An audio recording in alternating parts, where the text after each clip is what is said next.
Everyone, welcome back to Nerd with J&J. James Charmack here. So we are looking at another Mcfarlane Toys figure set for you. We're looking at the Multiverse Superman versus Superman of Earth-3. Looking forward to doing this one for a while. Pre-ordered a bunch of months ago, and we'll take a tour around the box, take each figure out, and take a look at it. Okay, so let's take a look at the box. Meant to capitalize on the 85th anniversary of Superman. The usual stuff going on. Nice window display for the Mcfarlane. The DC Multiverse logo on the bottom. Beside the usual names of the characters. On the back, nice artwork of the two. I don't know why it says Superman of Earth-3, because, you know, the character's name is Ultraman. We'll talk about that soon enough, but anyways, let's tour the box, usual stuff going on.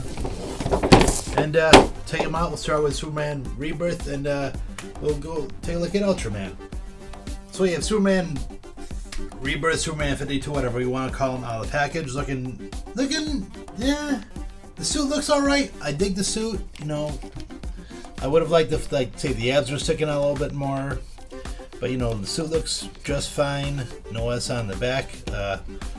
I do like how they, you know, make the S's, you know, sculptural rather than just slap a sticker on it. But what I don't like is that smile. I don't like the look on his face. It's just if your two-pack is going to be, you know, Superman versus another Superman, why is he happy about punching the other guy? I mean, we'll take a look at Ultraman in a second. And, you know, go and look and see that he has definitely a different expression than him. But you know, I'm reminded of Howdy Doody, I think. I don't know. Do you guys like that look on his face? Let me know. I don't. Maybe I'm wrong. Maybe I'm just crazy. But you know, I've seen the other Superman figures in the Mcfarlane that just look a lot better with the head sculpt. And that's why it really has a problem with standing up. Whatever. But anyways, yeah, that head's really just turning me right off. Besides the fact that he's having problems standing up. Let's take a look at Ultraman.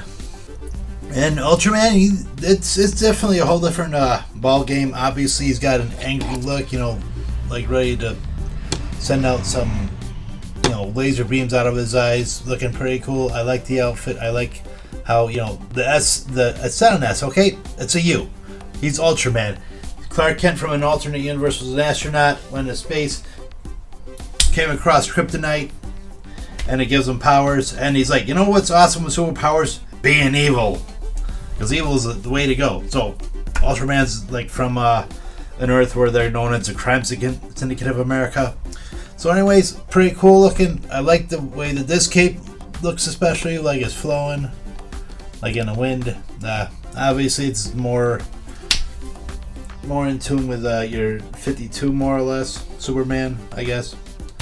But still, I dig like the hair as a, you know, your standard Superman. Like I said, the eyes are pretty cool. I like that. The U is fantastic, and yeah, pretty cool looking figure.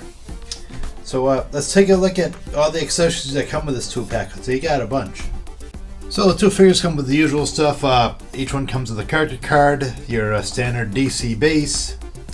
But you know, come with some other things. Obviously, you have 3 pair of hands, 1 pair for flight, 1 pair more or less to be grasping, and one hand, one left hand like doing this kind of thing, like a little wave or something, and a right finger, you know, pointing at doom, you know, because you know you're Superman judges sometimes. But what really sticks out to me is this base here. It looks like it's the wreckage of the Daily Planet, you know the globe itself.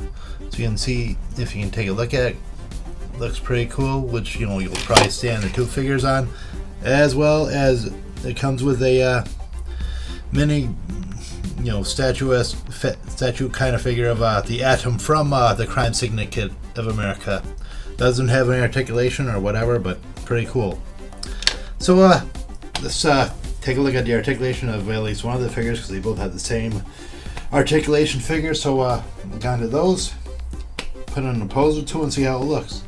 Okay, I will say that the pointy hand and that one hand dresser do justice to little jerk in his smiley face, so I will give it that, and that's probably just going to be the hand dressing I'm going to use for that one.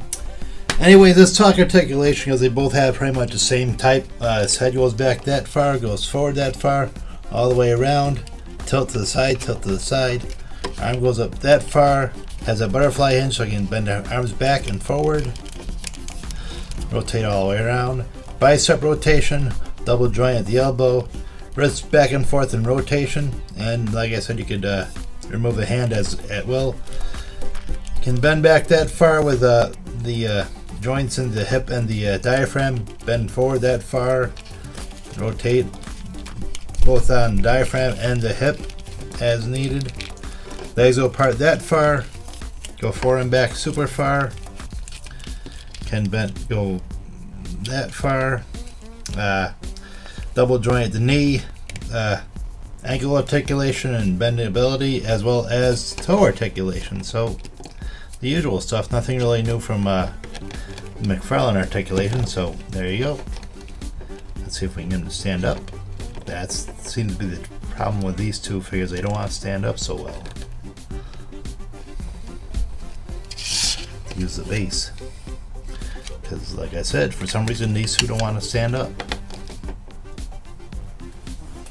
And here we have them posing on the base, and I would have liked a little bit more. I would have liked a few more pegs going out. It just has two pegs for the foot, obviously, so it's a little cumbersome to try to pose a figure on top of the globe. And it's very close quarters, so it'd probably look about a lot better if they were just duking it out on each other, which we'll do in a second and see how that looks. But if you want to do some dramatic, like something like this, I would have looked a little bit better if it was a little more space to it, but it is what it is, I guess. And like I said, I think it works better for a close combat type of diorama where they're both punching each other, or somebody's going to punch or whatever. But like I said, it only has two pegs, so basically your Atom figures can hang out to dry, so it is what it is, I guess. Whatever. So just to prove a point, I grabbed the Superman 1000 from Action Comics, Superman Action Comics 1000. Took the flight stand game to that Superman, put him in a flying pose, see how much better he looks. He's happy, he's smiling, he's flying. So, I wish they did put a flight stand in here, but it is what it is. And I put the Action Comics 1000 one just on the stand, just because, it looks like it fits a bit more. He has more of that ready for action look, the confrontation look to go against Ultraman. So, what do you guys think? Let me know in the comments below or whatever. Which, does it look better? Does it not look better? So, I did find a third peg. I got Atom from Crime Syndicate in it. So, got that going. I dig, like I said, I dig Ultraman. I think he's probably the best part of this set. The base, I think they could have, tweaked it a little bit more. I mean, I like the design. I like the way it looks. It's pretty cool. But it's a little flimsy. Like, I feel like every time I'm trying to pose them, like, I'm either knocking one of the figures out or I'm afraid I'm going to break it, trying to get them in like some kind of a cool pose. Just because I think the plastic could have been a little bit stronger, maybe some resin or something. I don't know. And like I said, I think that the face is totally wrong for a versus set on the regular Superman, the Rebirth of 52, whatever you want to call him. He's more apt for just like a flying pose or just a solo figure. And like I showed with Action Comics 1000, like a more serious Superman face would have been a better look for, a fight, whatever. But, am I glad I have this? I do like Ultraman. I wanted Ultraman. I couldn't get him from Target or whatever originally because I did want to get the Starro to build the figure, but a lot of those just sold right off the bat, so couldn't really get that. So I'm happy to have an Ultraman in the Superman collection.